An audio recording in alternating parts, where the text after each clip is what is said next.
Mais importa agradar a Deus. Reflexão baseada em Atos, capítulo 5, a partir do versículo 17. Então o sumo sacerdote e todos os seus companheiros, membros do partido dos saduceus, ficaram cheios de inveja. Por isso, mandaram prender os apóstolos, colocando-os numa prisão pública. Mas durante a noite, um anjo do Senhor abriu as portas do cárcere, levou-os para fora e disse: dirijam-se ao templo e relatem ao povo toda a mensagem desta vida. Nesse momento, chegou alguém e disse: os homens que os senhores puseram na prisão estão no pátio do templo, ensinando o povo. Então, indo para lá os guardas, o capitão trouxe os apóstolos, mas sem o uso de força, pois temiam que o povo os apedrejasse. Tendo levado os apóstolos, apresentaram-nos ao sinédrio para serem interrogados pelo sumo sacerdote, que lhes disse: nós demos ordens expressas a vocês para que não mais ensinassem nesse nome. Todavia vocês encheram Jerusalém com a sua doutrina e nos querem tornar culpados do sangue desse homem. Pedro e os outros apóstolos responderam: mais importa agradar a Deus do que aos homens. Estas foram as palavras do Espírito Santo na boca deste humilde pescador da Galileia. Antes da experiência do batismo de poder do Espírito, Pedro era um homem medroso, sem ousadia, de temperamento sanguíneo e colérico. Ah, como Deus transforma aqueles a quem chama! Cada um de nós, à semelhança de Pedro, somos também pedras valiosas nas mãos do nosso Deus. Pedras que precisam ser limpas, purificadas e lapidadas. Verdadeiramente, na vida destes pescadores da Galileia, se cumpriram as palavras de Jesus quando disse: permaneçam em Jerusalém, permaneçam orando e louvando a Deus, até que do alto vocês sejam revestidos de poder. Quando o Espírito Santo descer sobre vocês, ele vos capacitará de poder para serdes minhas testemunhas, tanto em Jerusalém como na Judéia, Samaria e até os confins do mundo. Atos 1:7. Esta resposta contundente de Pedro às autoridades religiosas é digna de uma reflexão mais profunda da nossa parte.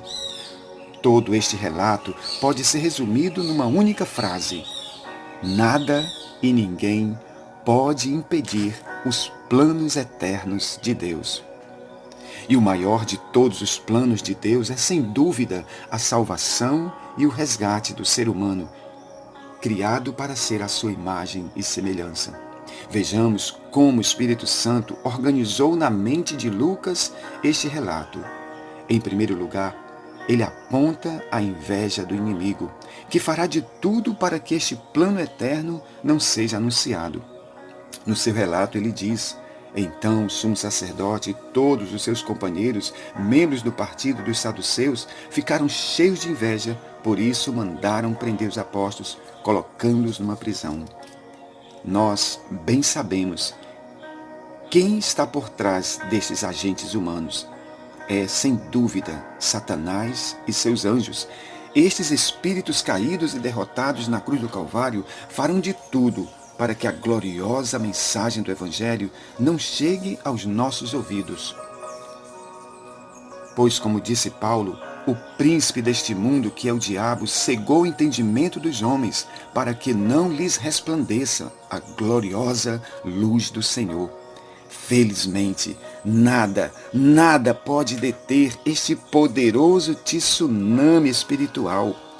Milhares, milhões e bilhões de vidas têm sido alcançadas ao longo dos anos por esta gloriosa mensagem dos céus. Pois, como disse o próprio Jesus, o Filho do Homem veio salvar e buscar o que se havia perdido. Em segundo lugar, ele aponta a intervenção celestial para garantir que a pregação do Evangelho e o plano eterno sigam o seu curso. Podemos ver isso no texto quando Lucas escreve: mas, durante a noite, o anjo do Senhor abriu as portas do cárcere, levou-os para fora e disse-lhes: dirijam-se ao templo e proclamem ao povo a mensagem gloriosa da salvação. Atos 5,19. Ah, como é bom saber que os céus estão do nosso lado na proclamação poderosa do Evangelho. O Deus eterno comissionou estes homens para a pregação maravilhosa do Evangelho. Jesus disse: todo o poder me foi dado nos céus e na terra. Ide, portanto, anunciai às nações, batizando-os em nome do Pai, do Filho e do Espírito Santo. Ensinem para eles a obediência a tudo o que eu vos ordenei, e eu estarei com vocês todos os dias, até o fim dos tempos. Mateus 28, 19.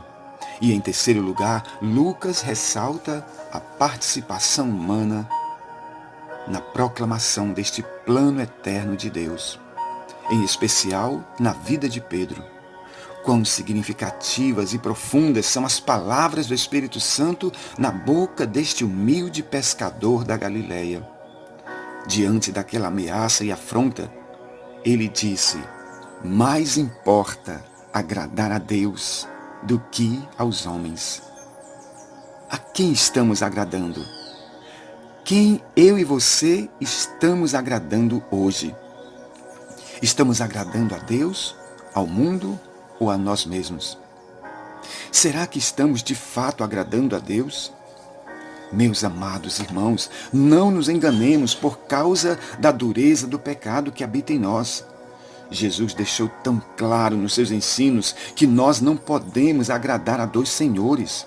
Ou estamos agradando a Deus, ou estamos agradando ao diabo. Todos aqueles que agradam a Deus buscam viver uma vida de santidade, de amor e de obediência à sua palavra. Nas palavras de Paulo, ele ressalta que esta vida que agrada a Deus, ele disse: aquele que está em Cristo é uma nova criatura. As coisas velhas da carne ficaram para trás.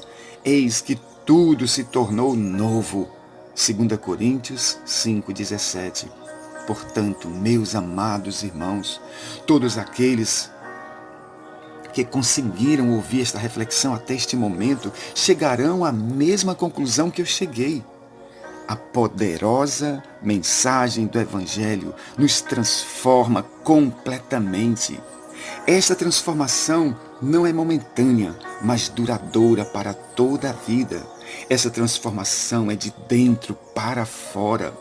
Não podemos ceder às tentações do diabo e pensar que podemos agradar a Deus e a nós mesmos ao mesmo tempo.